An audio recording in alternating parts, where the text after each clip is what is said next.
manda mi boca. Las olas besan tu barca y te dan el mensaje que te manda mi boca.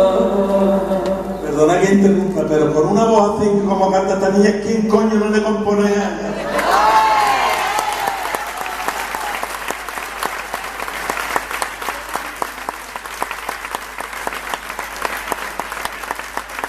Pues nada, estoy muy contenta porque en un concierto normal no puedo andar así entre la gente ni nada. Esto está estupendo. Mañana está esto libre. No, es como ahora mismo que estoy en el salón de mi casa. ¡Oh, qué bien, Paco! Esto yo no lo he vivido nunca, me está encantando. ¿Estáis contentas? Vivarga. Y Chiclana, y Cádiz, que hay gente de Cádiz en muchos sitios. De San Fernando. Y ya de todos lados, ¿ahora qué me voy a hacer? Decir todos los nombres.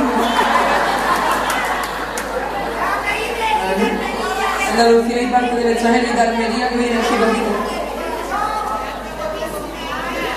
Como amargo el que debo por compartir una mujer. Y aunque dentro de mí llevo, y aunque dentro de mí llevo la amargura de un querer. Ya está, porque si te vas a poner a llorar me paro. ¿Tú vas a venir aquí a pasar disgusto ahora? Tocamos otra cosa, hombre, que estamos en los llores. Vamos, vamos.